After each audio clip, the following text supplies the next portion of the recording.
एक आम्हाला ऐकू आलं की Kedar Ranade is a very big cricket aficionado. तर I think that these 2 innings are something which are very special or something which I remember. ते म्हणले सर तुम्ही रशियन माफियासारखे दिसता, त्यामुळे तसा काही रोल आला तर तुमच्या पॉडकास्ट थ्रू कोणी असेल तर. मी माझ्या मुलांना सांगतो की we grow up in the generation of 3 Michael's.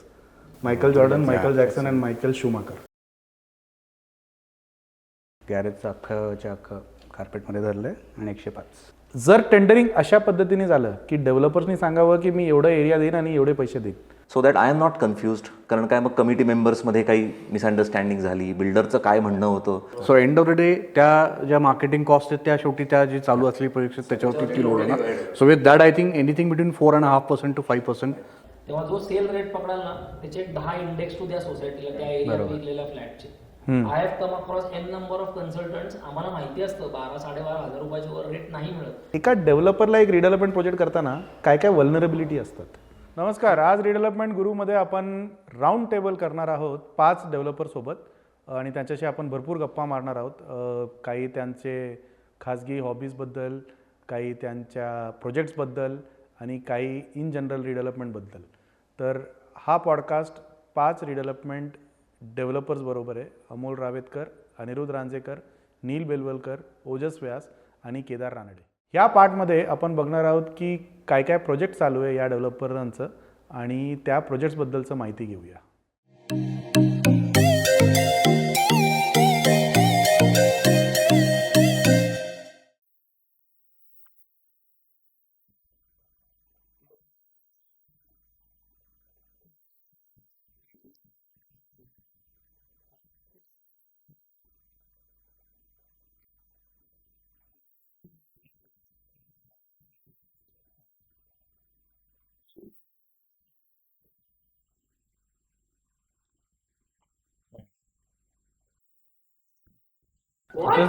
सगळं अक्कलायचं का? काय घेऊ नाही इवन ट्राय तरी करा. हां आय नो. टेंडर काढ मग भरतो.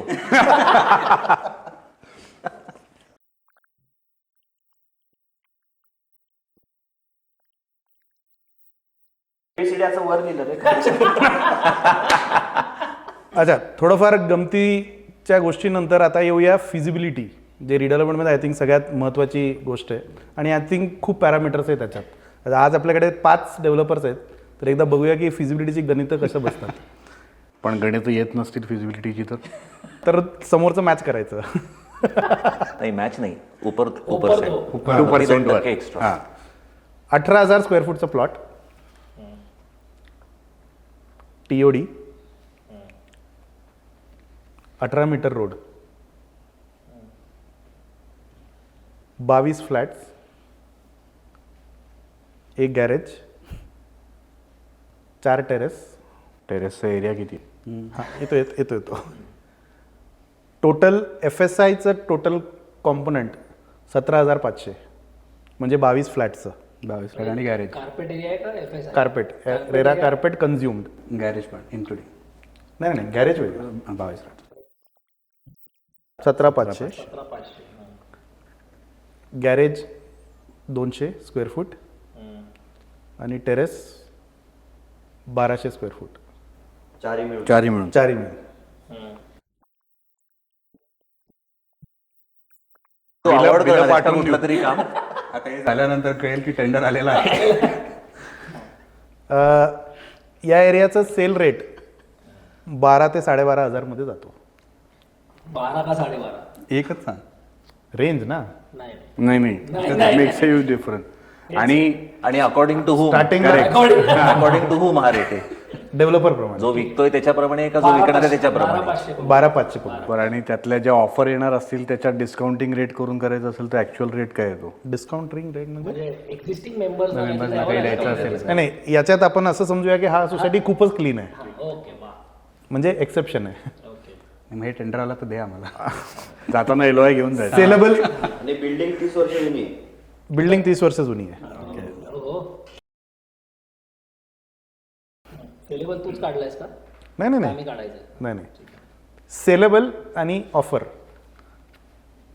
कॅल्क्युलेट करायचं आणि 5 कॉम्पोनंटचं कॉस्ट पण सांगायचं आहे. कॅल्क्युलेटर वापरायला Allowed आहे. हां हां मोबाईलच ते घेतला 18 मीटर म्हणजे 3.5 FS आहे ना. 3.5 पूर्ण टीओडी मध्ये ना प्लॉट. हां हां IGBC प्रमाणे पकडायचं का नाही परत 0.5 हां, ते सांगतो. ग्रीन ग्रीन एफ एचा पकडायचा. ड्रीम सेटअपमध्ये आम्ही नेहमी ग्रीन मागून घेतो. प्लॅटिनम नका पकडू. नाही नाही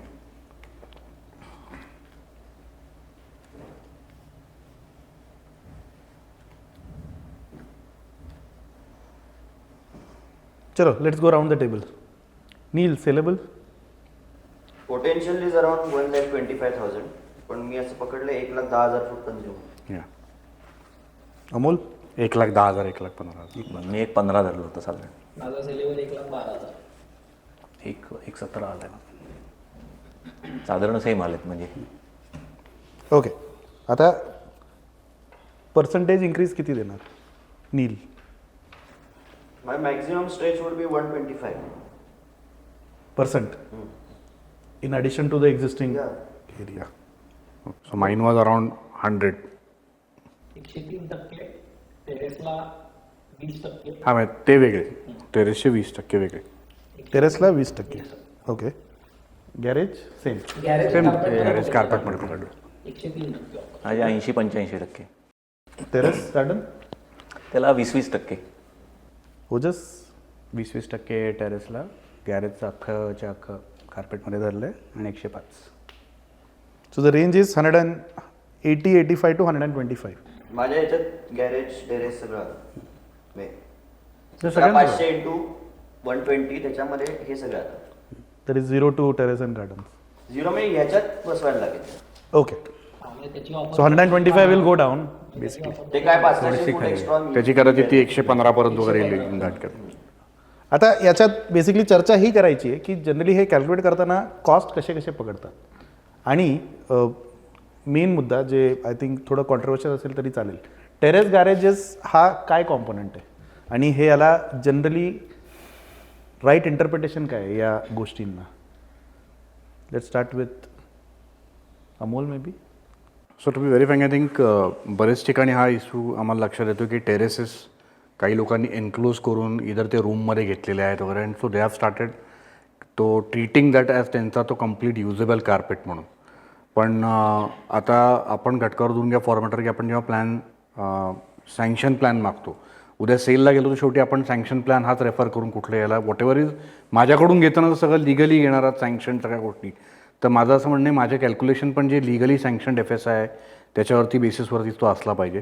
त्यामुळे त्यावेळेला बरेच वेळेला लोकांनी इतर टेरेसेसचे 1/3 किंवा 50%नी टेरेसेस विकत घेतलेल्या होत्या. तर त्यामुळे लोकांची अशी अपेक्षा असते की तो एरिया कॅल्क्युलेट करण्यात यावा. पण आत्ताच्या प्रेझेंट सिनारिओमध्ये आय थिंक तुम्ही जर बघायला गेलात तर जो मेजॉरिटी पार्ट आहे ज्याच्यामध्ये लोकांचा FSI मेजर जो कंझ्युम युजेबल कार्पेटमध्ये आहे 20-20 टेरेसमध्ये आहे हे जर सगळं बॅलन्स आउट करतात आय थिंक 20 ते 25% is probably a right justifiable just आणि प्रपोर्शनेट एरिया तेवढा जर तुम्ही दिलात तर आय थिंक ते बरं राहील. किंवा माझ्याकडून तरी ॲटलिस्ट आम्ही तो अप्रोच ठेवतो. याच्यात एक प्रश्न असा होता की हा जो 20% आहे समजा माझं टेरेस 100 स्क्वेअर फूट आहे 20% या 20%वरती पण 100% मिळेल की मला नाही त्या 20% नाही, जेवढे नाही, कारण हा कन्फ्युजन कधी कधी Correct, ऑफर्समध्ये येतात याला म्हणून. एक ना अजून एक सिम्पल लॉजिक लावायला पाहिजे जे बऱ्याच लोकांचं म्हणजे आता जसं अमोल म्हणला की त्याला लिगल स्टँडिंग टेक्निकली नाही. ते त्यावेळेस व्यवहार होऊन गेला लोक वर्षानुवर्ष वापरतात त्यांचा अधिकार आपण झुगारून देऊ शकत नाही. सो आपण त्यांना डिनाय नाही करणार. पण त्यांना सांगताना हाच मुद्दा सांगायला पाहिजे की तू 1000 स्क्वेअर फुटाचा फ्लॅट आत्ता जर विकायला गेलास आणि तुला अटॅच 200 स्क्वेअर फुटाची टेरेस आहे जी FSI मध्ये नाही आहे किंवा टॉप टेरेस आहे जी FSI मध्ये नाही आहे तर तुला 200 स्क्वेअर फुटाच्या सेलेबल प्रमाणे पैसे मिळतील का. 2 कोटी जर 200 स्क्वेअर फुटाचे 20-25 लाख रुपये मिळणार असतील ना तर त्यांनी 100% मागावेत आमच्याकडे. पॉईंट तो होत नाही. त्यांनी तुला जेव्हा फ्लॅट विकत घेतलेला असतो तेव्हा त्यांनी फ्लॅटच्या पुढे 10 किंवा 15% पैसे दिलेले असतात. सो त्याची व्हॅल्यू 10-15%च आहे. सो त्याच्यापेक्षा वर जाणं हे आता काय बेसिकली अडून बसलं तर कोणी काही करू शकत नाही. पण लॉजिकली जर विचार केला तर आपण त्यावेळेस फ्लॅटच्या किमतीच्या किती टक्के पैसे दिले होते, हा लॉजिक लावलं तर ते 10-15%. आणि आता आपण इलिगल स्ट्रक्चरमध्ये जात नाही की ज्या लोकांनी ॲक्च्युली इलिगली एन्क्लोज करून त्या टेरेसेस आत घेतलेले आहेत आपण त्याच्यावरती जात नाही. बिकॉज अल्टिमेटली ते काय तुम्ही ते इलिगली इतके वर्ष वापरताय, त्याचा बेनिफिट घेतलेला आहे. सो त्याचा आता कॉम्पेन्सेशन 100% आम्हाला मिळावं हे मागणं थोडंसं चुकीचं आहे. बेसिकली मी सांगताना तुम्ही 1 किलो चांदी दिलीत तर मी 1 किलो सोनं नाही देऊ शकत. तर व्हॅल्यूमध्ये जर फरक असेल तर एरियामध्ये नॅचरली होणारच आहे ना. सो तुम्ही व्हॅल्यू वाईज बघा, दॅट इज तो एक मी कायम I think that should be our stance पहिली पॉईंट. सेकंडली माझं म्हणणं आहे की why are you coming to the developer to decide की किती मिळालं पाहिजे. तुम्ही तुमचं ठरवा ना की 10 लोकांकडे टेरेस आहेत, याला 20%, याला 30%, हे तुम्ही SJBM मध्ये ठरवा आणि तसंच डेव्हलपर्स कडून बीड घ्या. आम्हाला काय फरक पडतो. इनिशियली जेव्हा टेंडर डॉक्युमेंटच तुम्ही देणार असाल त्यामध्येच डिस्कस करून ठरवून द्यायचं की यांना 20% टेरेसप्रमाणेच कॅल्क्युलेशन करायचं. म्हणजे त्यानंतर निगोसिएशनमध्ये जात नाही. नाही, आणि दुसरं फेवरिझम होत होत कारण नाही. काय बरोबर होतं आहे. की एकाने 30% दिलं आणि एकाने 20% दिलं की टेरेसवाले सगळे 30% वाल्याकडे जातात. मग तो ओव्हरऑल सोसायटीचा लॉस होतो. टेरेस आलं, आता गार्डन हे आलं, हे दोन्ही आले सगळे विषय त्याच्यामुळे. आणि मला वाटतं ॲज अ कन्सल्टंट एक इम्पॉर्टंट रोल हा प्ले होऊ शकतो.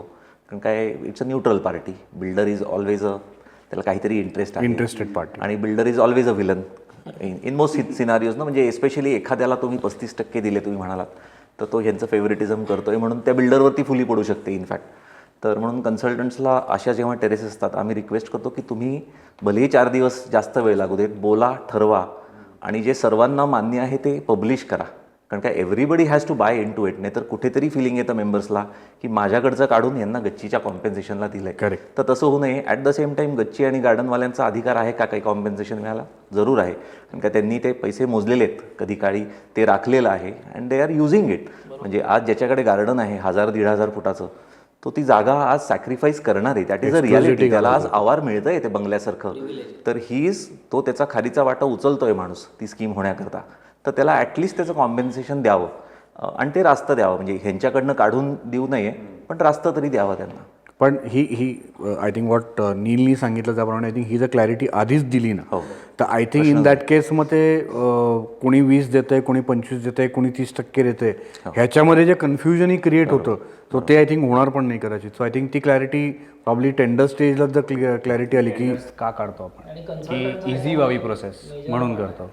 सो त्याच्यामध्ये तुम्ही ॲडिशनल एक पॅरामीटर कशाला भांडण्यासाठी किंवा डिस्कशनसाठी वाढवता. You make it as simple as possible. नाही, याच्यात एक सिच्युएशन बघितलेली होती जिथं कन्सल्टंट पार्ट प्ले करत नाही.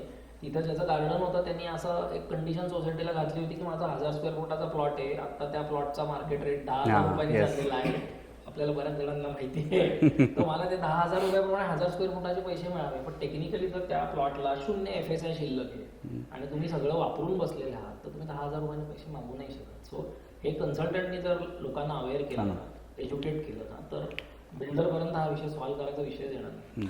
याच्यात एक टेंडर करताना ना एक म्हणजे generally tendering national stock exchange आणि हे सगळे जे टेंडरिंगच करतात, जर टेंडरिंग अशा पद्धतीने झालं की डेव्हलपर्सनी सांगावं की मी एवढा एरिया देईन आणि एवढे पैसे देईन, आता तुमच्यात कसं वाटायचं हे तुम्ही निर्णय घ्या.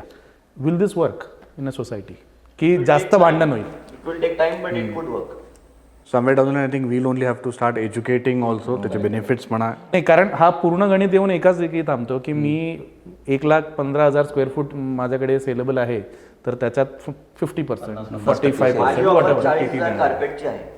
तुम्ही ठरवा. हां, करेक्ट. 40,000 कार्पेट तुम्ही वाटा कसं वाटा. आणि मी एवढं पैसे देईन, त्याच्यात तुम्हाला रेंटमध्ये किती घ्यायचं आहे, कॉर्पसमध्ये किती घ्यायचं आहे, बेटरमेंटमध्ये. फक्त तिकडे तुम्हाला अशी एक अट ठेवावी लागेल की कॉर्पस बेटरमेंट नंतर जातं आणि रेंट पहिल्या दिवसापासून चालू होतं. तर त्याचं एक बायफर्केशन की एवढं पैसे मी 3 वर्षानंतर देईन आणि एवढे पैसे मी आत्ता देऊ शकतो. आपापसात कसं वाटायचं ते तुम्ही वाटा. कारण अल्टिमेटली याच्यात त्यांचा प्रॉब्लेम तुमच्या अंगावरती येतो की तुम्ही ठरवा आमच्यासाठी. सांगतो की थिअरेटिकली हे योग्य वाटतंय. आपण ह्या फील्डमधले आहोत म्हणून. टिपिकली मेंबर्सला काय आहे माहिती आहे का, मला किती पर्सेंट मिळाले, मला कॉर्पस किती, they want a easy answer to everything की मला किती टक्के, define it whatever it is, so that I am not confused. कारण काय मग कमिटी मेंबर्समध्ये काही मिसअंडरस्टँडिंग झाली, बिल्डरचं काय म्हणणं होतं मिसइंटरप्रेट झालं, असं होण्यापेक्षा. आणि म्हणून तर कन्सल्टंटनी सगळ्यात पहिली स्टेप एक्झिस्टिंग कार्पेट एरियाज किती हे जोपर्यंत होत नाही आणि सगळे साईन ऑफ करत नाही तोपर्यंत टेंडरच काढायचं नाही. कुठलाही आयटम तो बिल्डर आणि मेंबर बघून घेईल असा असेल ना तर तो प्रोजेक्ट डिले होणार. हां, आणि कोणाला तरी नाखुश होणार त्यात आणि ट्रान्सपरन्सी नाही असं वाटणार तसं नसताना. ओके, त्यामुळे हे पहिल्यांदा करायला पाहिजे कुठलंही टेंडर काढायच्या. डन. आता केदारपासून सुरुवात करतो. जनरली हे कॅल्क्युलेट जेव्हा करतो आपण तेव्हा कॉस्ट काय काय पकडता, आणि हे मी का डिस्कस करतोय, आणि कारण 5 आहे तर ॲव्हरेज आउट होऊन जाईल की कन्स्ट्रक्शन कॉस्टमध्ये भरपूर व्हेरायटी आम्ही ऐकतो. अरे इकडे 2800, इकडे 3200, आणि याच्यात आय थिंक सेकंड आहे की 7 मजल्याचं बिल्डिंग आहे की हाय राईज आहे, बेसमेंट आहे की नाही आहे. तर generally average construction cost generally काय अजून? So that's a very wrong question to begin with. There is no such thing as average construction cost. कारण नाही, की आता हे जेव्हा केदारनी सांगितलं की मी 80 ते 85% देईन, याच्यात कन्स्ट्रक्शन कॉस्ट किती पकडलाय? आता साधारण 3500-3600 रुपयाच्या आसपास प्युअर कन्स्ट्रक्शन कॉस्ट जाते. Correct. ओके, तेवढी तरी जाते आणि ती आजची जाते. मी जॅग्वारचे फिटिंग 2 वर्षानंतर लावणार आहे, 3 वर्षानंतर लावणार आहे. There is going to be inflation. माझे लेबर रेट्स वाढणार आहेत. तर as a developer I need to say keep some padding for it. पूर्वी काय व्हायचं, ह्या इन्फ्लेशनला काउंटर काय करायचं, वाढते भाव काउंटर करायचे ऑटोमॅटिकली. नो बडी फिगर्ड इन्फ्लेशन. कारण काय, मला 500, 800, 1000 रुपये रेट मला एव्हरी इयर वाढवून मिळणार आहे. You can't do that anymore in my opinion. Rates are going to remain stable. Rates कमी नक्कीच होणार नाही आहेत, कारण काय कुठलेही खर्च कमी होत नाही आहेत. पण रेट स्टेबल होतील किंवा थोडे 5% वर्षाला वाढतील, इतपतच वाढतील. असं गणित करून केलं तर मला वाटतं 3500-3600 आजचा रेट धरायला काय हरकत नाही. But depends on the economics of scale. म्हणजे मी गावामध्ये एक स्कीम केली आहे, 6 गुंठ्यात 2 बेसमेंट्स केली आहेत. So the construction cost over there, believe it or not, कोणालाही बिलीव्ह होत नाही, 4800 रुपये स्क्वेअर फुटला खर्च आलाय तो. कारण काय कार लिफ्ट दिली आहे त्याला तिन्ही बेसमेंट्स लागण, कारण त्याच्या खाली फायर टँक्स आहेत. त्यामुळे I had to go 45-50 feet below. मग ते जाण्याकरता मी साईडला पायलिंग केलं, सगळं शोर पायलिंग. कारण काय वाडे आहेत आसपास, म्हणजे आपण खड्डा केला, पाऊस पडला, शेजारी आपल्या दुसऱ्या दिवशी आपला प्लॉट नाही नको आहेत आपल्याला. सो ह्या गोष्टींचा कॉस्टवरती खूप फरक पडतो. So there is no generic answer to that. Economics of scale plays a huge site to site, स्टार्टा टू नाही नाही, मी या प्रोजेक्टला तुम्ही काय कन्सिडर केलं? That is 3500 everyone. Investments आणि हे येणार. बॉल पार्क नंबर अप्रुव्हलसाठी एवढं कॉस्ट लागेल, ते पर स्क्वेअर फूट जनरली किती पकडतात? Thumb rule. अप्रुव्हल्समध्ये काय काय? FSI, premium, TDR, ancillary plus challan plus other contingency cost 1000 ते 1200. सो हां, म्हणजे अगेन परत site to site, location to location vary होईल ते. 800 आणि रुपये ते रेडी 1200 रेकनर रुपयेपर्यंत रेडी रेकनर बेसिस पण हा बहुतेक बदल. रेकनर आणि TDR त्या TDR ची सिच्युएशन फक्त 1500 नाही नाही, मी तिकडे येतोय. जास्तच पडतं. नाही, तो वेगळी कॉस्ट आपण म्हणजे हा actually TDR cost is separate, पण तरी आहे 1200 800 ते 1200 रुपये. आणि युजली जेव्हा आपण रेंट कॉर्पस बेटरमेंट देतो तर हा cost per square foot generally किती ॲव्हरेज आउट होऊन जातो? तो स्क्वेअर फुटावरती साईट टू साईट. लोकेशन प्रमाणे अंदाजे 3 to 5% of total project cost जातो rent plus betterment. Okay. So corpus including? Corpus नाही, rent plus betterment. Okay. It's around 5%. So maybe rent corpus add केलं तर अजून 1% so 6 to 8% would be the percentage of total cost of the project. या 3 गोष्टींमध्ये जातो. अच्छा, main component जे I think थोडंफार कन्फ्युजन जास्त क्रिएट करतं इज GST आणि स्टॅम्प ड्युटी. हे कॅल्क्युलेट कसं करतात? डेव्हलपर कसं कॅल्क्युलेट करतात? म्हणजे मी हे पर स्क्वेअर फूट मागत नाही आहे, पण जनरली समजा आता 40,000 स्क्वेअर फूट तुम्ही देणार आहेत कोणाला, तर त्याच्यावरती GST आणि स्टॅम्प ड्युटीचं कॅल्क्युलेशन कसं होतं? आणि बाय द वे हा 3500 आणि 3600 याच्यात आय अज्युम की GST आणि कन्स्ट्रक्शन कॉस्ट नाही आहे. नाही नाही नाही. हां, नाही म्हणून मी विचारतोय, कारण तो GST वेगळा आणि हा GST वेगळा. जीएसटीचं तर खूप क्लिअर आहे आता की जेवढा एरिया तुम्ही सोसायटीला देता आहात त्याचा सेलेबल एरिया काढायचा. तुम्ही मार्केटमध्ये पहिला फ्लॅट ज्या किमतीला विकलेला आहे बिल्डरनी, त्यांनी व्हॅल्युएशन काढायचं सोसायटीला दिलेल्या सगळ्या एरियाचा. तर लेट्स से 40,000 स्क्वेअर फूट आपण सोसायटीला सेलेबल दिला असेल आणि आपण ॲव्हरेज रेट 10,000 कन्व्हिनियन्ससाठी पकडूया, तर तुमचे काय 40 कोटी रुपयाचा जो काय सेल होत असेल त्या 40 कोटीच्या 5% हा सरळ GST तुम्हाला भरणं भाग आहे. अपार्ट फ्रॉम दॅट तुमच्या डेव्हलपमेंट राईट्स वरती सुद्धा तुम्हाला GST अट्रॅक्ट होतो RCMनी. जर तुमची काही इन्व्हेंटरी अनसोल्ड राहिली सो ती सुद्धा किती % अनसोल्ड राहते, त्यावेळेस तुमची TDR ची विकत घेतलेली किंमत जी आहे त्याच्यामध्ये TDR वर सुद्धा RCM GST भरावा लागतो. सो या सगळ्या GSTचे कॉम्पोनंट तुम्ही जर बघितला ना तर इट इज ह्यूज. म्हणजे तो त्यांच्या सेल कॉस्टचा जर तुम्ही बघायला गेलात तर साधारण 7 ते 8% पर्यंत जाऊ शकतो. टोटल सेल्स टोटल Total नाही. ती सोसायटीला दिलेला sellable आहे. व्हॅल्युएशनच्या 8% रफली तुम्ही पकडून चाला विच इज RTM प्लस रफली 50% सेल कॉम्पोनंट त्यांच्याकडे जाईल असं आपण जनरली अज्युम करू शकतो. ओके, आता याच्यानंतर अजून एक कॉस्ट आहे ऑपॉर्च्युनिटी कॉस्ट किंवा इंटरेस्ट कॉस्ट, म्हणजे जे जनरली स्टार्टिंगला जे भांडवल टाकतो आपण, हा काय रेंजमध्ये जनरली कन्सिडर करतात डेव्हलपर? सो ऑपॉर्च्युनिटी कॉस्ट आणि नुसतं इंटरेस्ट कॉस्ट नाही, at the same time I think बरेच लोक हे मिस आउट करतायत की आपण जेव्हा कुठलंही कॅल्क्युलेशन करतो तर साधारणतः मला याच्यामध्ये प्रॉफिट एक्सपेक्टेड किती आहे, तर त्याच्यामध्ये आपण टॅक्सेशनचा म्हणजे GST पार्ट वेगळा, पण एंड ऑफ द डे मला पोस्ट टॅक्स पैसे ॲक्च्युली किती कमवणार आहेत आपण. PAT काय आणि सो तो जो कॉम्पोनंट आहे हा खूप ट्रिकी कॉम्पोनंट राहतो. त्यामुळे बरेच ठिकाणी आय थिंक काही लोकांच्यामध्ये व्हेरिएशन जे येतात की ते त्याच्यामुळे येतात की काही लोक फक्त पोस्ट टॅक्स कॅल्क्युलेट करतात, काही लोक विथ टॅक्स प्रॉफिट कॅल्क्युलेट करून माझा नंबर एवढा आला म्हटल्यावरती माझी साईट ओके आहे, सो त्या बेसिसवरती करतो. सो हाही एक अजून एक पार्ट असा आहे की जो आय थिंक कॅल्क्युलेशनमध्ये पकडावा, इंटरेस्ट आणि टॅक्सेशनचा पार्टसुद्धा. आणि लास्ट कॉम्पोनंट जे माझ्यासाठी इनकेट अजून कोणी आहे कॉस्ट तर सांगा, is marketing cost for sales, म्हणजे जे आता एक्स्ट्रा कॉम्पोनंट जे आपण सेल करतोय याचं कॉस्ट जनरली कितीपर्यंत जातो? म्हणजे is it percentage on sales की फिक्स जातो, कसं जातो? ब्रोकरेज आणि तुमचं मार्केटिंग आणि सेल्स याचा expense साधारण 5% खर्च पकडायलाच पाहिजे. कारण मार्केटिंग ही फक्त लेट्स बी व्हेरी फ्रँक, ही फक्त त्या साईटच्या सेल ओरिएंटेड नसते. शेवटी end of the day brand marketing असतं, नवीन ॲक्विजिशन्स पण असतात त्याच्यामध्ये. So end of the day त्या ज्या मार्केटिंग कॉस्ट आहेत त्या शेवटी त्या जी चालू असलेली परीक्षा त्याच्यावरती लोड होणार. So with that I think anything between 4.5% to 5% is the cost that we can look at it from marketing perspective. which includes the brokerage that we give to a channel partner also. तर एक safe assumption असं आपण करू शकतो का की हे सगळं जर आपण ॲड केलं तर कमीत कमी 5,500 ते 6,000 जनरली एक कॉस्ट रफली बॉलपाक हा नंबर कुठेतरी जातो. आणि depends on the reckoner value. हां, लोकेशन 5,000च्या खाली युजली नाही आहे. अवघड. हां. तुम्ही तुम्ही प्रभात रोड मॉडेल कॉलनी आणि या एरियामध्ये गेला तर दिस कॅन गो टू $7,000. 7,200 7,300 पर्यंत जातात. हा डिटरमाइन करतो की मी 50% देणार आहे त्यांना की 55% देणार आहे की 45% देणार आहे. आता ईज याच्यामुळे आला होता कारण आपण हा प्रोजेक्ट टीओडीत पकडला. हो. हा आउटसाइड टीओडी जर तुम्ही गेलात ना तर आताच्या सिच्युएशनला ह्याच रेडिरेक्टर व्हॅल्यूला तुमचं 6,500 गणित बसत नाही because of the TDR component. Right. कारण TDR ची कॉस्ट खूप जास्त expensive आहे आता टीओडी तुम्हाला 25% TDR कॉम्पोनंट आहे, त्यामुळे यू आर सेफ देअर. पण आउटसाइड टीओडी तुम्ही जर बघितलं तर 1.5-2 वर्षापूर्वी फायनलाइज झालेल्या बऱ्याच प्रोजेक्ट्सचं आता पुन्हा रिवर्किंग चालू आहे. त्याचं कारणच आहे की TDR इतका जास्त इन्फ्लेट झालाय. आणि सोसायट्यांच्या म्हणणं माझं तेच असतं की काय होतं, इंटरनल ॲलोकेशन आणि ह्याच्यावरून ज्या कॉन्फ्लिक्ट्समुळे जो काय वेळ जातो ना, त्याच्यामुळे तुम्ही तो ऑफर घेऊन बसलेला आहात त्याच्यावर. सो कुठेतरी सोसायटीला सुद्धा हे टाईम बाउंड मॅनरमध्ये क्लोज करणं गरजेचं आहे.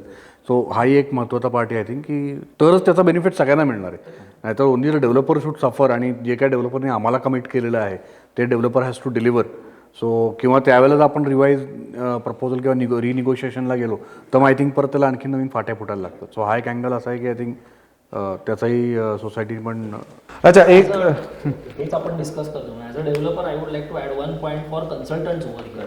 आता हे आम्ही आमचा एक अँगल तुम्हाला मांडला, त्याच्यामध्ये तुम्ही आता आम्हाला सांगितलं की 12,500 रुपये रेट पकडा. माझी आता ओपन सर्व कन्सल्टंटला रिक्वेस्ट आहे, तुम्ही जेव्हा फिजिबिलिटी द्याल ना सोसायटीला तेव्हा जो सेल रेट पकडाल ना त्याचे 10 इंडेक्स टू द्या सोसायटीला त्या एरियात विकलेल्या फ्लॅटचे. I have come across n number of consultants. आम्हाला माहिती असतं 12,000-12,500 रुपयाच्या वर रेट नाही मिळत. बरं, रेट हा ॲव्हरेजमध्ये असतो. पहिला मजला 12वा मजला आणि 14वा मजला एका रेटला जात नाही, त्यामुळे आम्हाला रेटचं ॲव्हरेजिंग पकडावं लागतं. तो कन्सल्टंट पहिल्या दिवशीच लोकांना सांगतो तुम्हाला इथे नक्की 14,000 रुपये रेट मिळणार. त्यांनी 14,000 रुपयाचे 10 इंडेक्स टू आणून द्यावे. आम्ही आमचे 12,500चे इंडेक्स टू दाखवू. फॉर द मॅटर त्या कन्सल्टंटनं माझं मी एक सांगितलेलं होतं, भाऊ 14,000 वर्किंग केलेलं आहेस तू, ते माझं 12,500चं वर्किंग आहे, तुझं नाही माझं नाही, 13,000 सगळा माल तूच विकत घेऊन टाक म्हणलं, आणि 1,000 रुपये फार पडतो तू कमवू सो कॉन्फिडंट अबाउट. नाही, हा ओव्हरऑल स्टडी अजिबात होत नाही. आणि दुसरं फ्रँकली स्पीकिंग आत्ताचं जे काय मार्केट आम्ही रिडेव्हलपमेंटला बघतोय ना, there is zero contingency planning in consultants working. Rate correct होऊ शकतात हे कोणी ॲक्सेप्ट करायलाच तयार नाही. आम्ही ऑलरेडी एक्सपिरियन्स करतोय. यावर्षी मगाशी माझं नीलचं बोलणं झालं होतं, बिलीव्ह इट ऑर नॉट, मागच्या वर्षीपेक्षा यावर्षी लोकांची डिस्काउंटच्या अपेक्षा जास्त आहेत. याचं कारणच असं आहे की त्यांना 10,000 ऑप्शन्स आहेत आजूबाजूला. मग माझं म्हणणं हे कॉन्टिंजंट प्लॅनिंग कोणी बघायला पाहिजे. बरं, बिल्डर तुम्हाला घरातनं पैसे घालून काम करणार नाही. सो ऑफर रिअलिस्टिक पोहोचण्याकरता या सगळ्या गोष्टींचा अभ्यास. अच्छा, एक मुद्दा आपण डिस्कस करत होतो, ॲव्हरेज सेल रेट. ठीक आहे, हा कॉन्सेप्ट जरा समजवा ना. म्हणजे की आता 14,000, 12,000, 10,000, तर माझी अंडरस्टँडिंग आहे ॲज अ लेमॅन की स्टार्टिंगला एक फ्लॅट बहुतेक 10, 10.5 विकेल, मध्ये काहीतरी 12 विकेल आणि 14. आय थिंक कधी कधी आम्ही 14 पकडून चालतो, which I think mathematically wrong आहे. तर हा ॲव्हरेज सेल रेट कसं चालतो? म्हणजे एका प्रोजेक्टमध्ये कुठला रेट कसं समजायचं की त्याचा ॲव्हरेज रेट किती आहे? कारण जनरली त्या काळाचं एक लास्ट फ्लॅट विकलेलं रेट आपल्याला समजतं, तर ॲव्हरेज रेट काढायचं कसं? बेस्ट आयडिया वुड बी की आपल्याला इंडेक्स 2 बघायला मिळतात. सो त्या लोकेशनच्या जवळपासचे 10 लेटेस्ट इंडेक्स 2 काढायचे, त्याचे ॲव्हरेज रेट जो आहे तो घ्यायचा. नाही, पण तो त्या वर्षीचा न काढता ॲटलिस्ट ती मागच्या 1-2 वर्षाचा काढायला पाहिजे आय थिंक. लेटेस्टच म्हणजे सगळे बघायचे. नाही, ती याच्यापेक्षा- व्हेरिएशन आहे ना, ते व्हेरिएशन तुम्हाला समजून येईल. असं नाही म्हणत आहे की सगळेच एकाच रेटला येतील.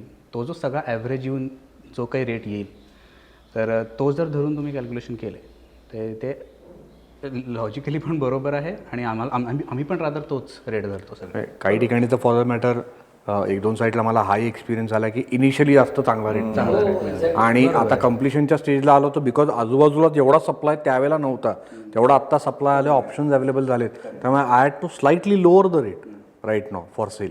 So I think average rate काढताना आय थिंक तू म्हटलं तसं की ॲटलीस्ट 2-3 वर्षाचे एक इंडेक्स काढल्यावरती तो मोर ऑरलेस आय थिंक तो ॲव्हरेज रेट. आणि हा ॲक्च्युली चांगला तुम्हाला आत्ता ऑप्शन आहे, कारण मागचे 3 वर्ष रेकनर बदललेला नाही. सो तुम्हाला ह्या 3 वर्षामध्ये खरोखर त्या एरियामध्ये कसे रेट असणार आहेत याचा अंदाज खूप चांगला आहे. अच्छा, याचा एक फॉलोअप क्वेश्चन एक्झिक्युशनच्यासाठी. आता ते लॉजिक समजलं मला. जर एका सामान्य माणसाला एक इंडेक्स 2 काढायचं म्हणजे काय, if you can explain practically, की काढणार कसे? वेबसाईट्स आहेत गव्हर्नमेंटची. आपल्याला माहिती आहे. फॉर एक्झाम्पल आता सोसायटी पण कधी कधी लॉजिकली आणि फेअरली कधी कधी एक्सप्लोर करत असते, तर त्यांनी कसं करायचं हे? आता ह्यांच्या स्टॅम्प ड्युटीसाठी पण जे IGR वेबसाईट आहे, सो त्याच्यावरती तुम्ही तुमच्या प्रॉपर्टीचे डिटेल्स टाकू शकता, सीटेस नंबर टाकू शकता, वर्ष टाकू शकता आणि त्या वर्षाचे तुम्हाला इंडेक्स 2 दिसतात. Okay, so it is that easy actually. It's open for layman, any common man also. केदारनी एक पॉईंट सांगितलं होतं तिकडे, म्हणजे माझा पॉईंट थोडं ब्रॉड आहे. एका डेव्हलपरला एक रिडेव्हलपमेंट प्रोजेक्ट करताना काय काय वल्नरेबिलिटी असतात, की एवढे मुद्दे वल्नरेबल मी होऊ शकतो. फॉर एक्झाम्पल भाव वाढणार नाही आहे, म्हणजे पहिले ते कॉम्पन्सेट करायचं. असे काय काय वल्नरेबिलिटी तुम्ही बघितल्या तुमच्या प्रोजेक्टमध्ये? Let's start with Kedar. Vulnerability जितके लाईन आयटम्स आहेत ना, मल्टिप्लाइड बाय 5 एवढ्या वल्नरेबल, म्हणजे there are knowns, there are unknowns and there are unknown. Pandemic जे होतं ते असं असू शकतं काही आयुष्यात, ही वल्नरेबिलिटी माहितीच नव्हती लोकांना. कॉस्ट राईज होईल, लेबर शॉर्टेज होईल, मे बी रेट्स उतरतील, मे बी कन्स्ट्रक्शनला वेळ लागेल, ह्या नोन सगळ्या तशा अननोन आयटम्स एवढे आहेत की जे नवीन दरवेळेस आपल्याला अनुभवायला मिळतात. कन्स्ट्रक्शन कॉस्ट आपण आता म्हणलो तर ज्या दिवशी आपण अस्युम करतो कन्स्ट्रक्शन कॉस्ट किंवा एस्टिमेट जरी केली त्या दिवशी एक्सकॅव्हेशन झालेलं नसतं. जेव्हा आपण एक्सकॅव्हेट करतो तेव्हा लक्षात येतं मी जो जिओटेक सर्व्हे केला होता त्यात मला 15 फुटावरतीच चांगला स्टार्टा होता, पण त्या 15,000च्या प्लॉटमध्ये सुद्धा एवढं व्हेरिएशन होऊ शकतं स्टार्टामध्ये ह्याची कल्पना नसते. आणि त्या दिवशी तिथे खर्च खाटकन 100 रुपये स्क्वेअर फूट वाढतो, त्याच्यात टाईम ड्युरेशन वाढतं, भाडी आपण भरत असतो, फायनान्स कॉस्ट असते, ओव्हरहेड्स असतात. So all of these things add to the cost. त्यामुळे वल्नरेबिलिटीमध्ये हा एक construction cost is part of vulnerability because of the unknowns associated with it. तुम्ही जर प्रोजेक्ट प्रॉपर बिड केला असेल, म्हणजे योग्य दर पकडून तुम्ही जर प्रोजेक्ट बिड केला असेल तर टिपिकली कलेक्शन्समध्ये unless the planning has gone wrong somewhere, collections you will hit them somewhere. Okay, planning समजा खराब असेल किंवा खूपच जास्ती माल आला तिथे त्या एरियामध्ये तर it could affect the price a little bit, पण अदरवाईज ऑन दॅट फ्रंट एवढी वल्नरेबिलिटी नसते. And time period is the other thing. Luckily रिडेव्हलपमेंटला टायटल इश्यूज नसतात, म्हणजे ती वल्नरेबिलिटी लकीली बाहेर गेली आहेत ना, त्यामुळे even the members are quite protected from title suit and all that. Aniruddha, वल्नरेबिलिटीबद्दल आपण जर बोललो तर सगळ्यात म्हणजे नोन अननोन्स हे तर सगळं आहेच आहे, पण आता since we are all sitting here, competition is the biggest vulnerability in our market right now. आज असं आहे की अमोलनी ओजस किंवा Kedar, we have been there in the market for at least 10-12 years. We have been working, we have been delivering. आता काय व्हायला लागलंय, 10 वर्षापूर्वी रिडेव्हलपमेंट करणाऱ्या बिल्डरला सगळे हसत होते. लोक म्हणायचे कसले काय घाटाटे धंदे करता, आम्ही बाहेर मोठ्या प्लॉटवरती मोठ्या स्कीम करतो आणि आय हॅव हर्ड दिस, काय तुम्हाला पैसे मिळतात हे करून, तुम्ही मारामाऱ्या करता तुमच्यामध्येच. हे आपण सगळ्यांनी वाक्य ऐकलेलं आहे. Now everyone wants to do the redevelopment. सगळ्यांना ते कोथरूडमध्ये, प्रभात रोडवरती, हिरणमध्ये सगळ्यांच्या पाट्या लावायच्या. आता पॉईंट असा आहे की someone entering in a market just for the name purpose आणि quoting some random offer which is technically not feasible. आज पॉईंट व्हल्नरेबिलिटी आमच्या दृष्टीने ही झालेली आहे की आम्ही आमच्या आत्ता जे बसून आपण कॅल्क्युलेशन केलं, मोरॉरलेस 4-5% इकडे तिकडेच्या कॅल्क्युलेशनमध्ये आम्ही सगळे होतो. एखादा माणूस येतो आणि 25% आपल्यापेक्षा वर निघून जातो. आपण फक्त हा विचार करत बसतो की हे कसं काय पॉसिबल आहे. मग आपण केलेलं काम, आपण केलेली डिलिव्हरी, आपण केलेलं ब्रँड बिल्डिंग, या गोष्टीला मार्केटमध्ये काहीच व्हॅल्यू नाही. ही सगळ्यात मोठी व्हल्नरेबिलिटी आहे. म्हणजे जर समोरचा माणूस तुमच्याशी फक्त आकड्याविषयीच बोलणार असेल आणि तुमच्या मेरिट्सविषयी बोलणारच नसेल, तर ॲपल टू ॲपल कम्पॅरिझन न होणं ही आमच्या धंद्यातली आता सगळ्यात मोठी व्हल्नरेबिलिटी आहे. What I think. नाही, आय अग्री विथ हिम. म्हणजे आय थिंक नाही, I think extension to the question is merit delivery किती बघायची असते. Ideally I think that should be the first criteria. But आज तू बघायला गेलास त्याला किंमत शून्य आहे. म्हणजे काही ठिकाणी तर मी सोसायट्यांच्यांना, मला society rather I feel like an accuse की बाबा ह्यांनी एवढी ऑफर दिली आहे आणि तुमची ऑफर एवढी कमी कशी काय आलेली आहे.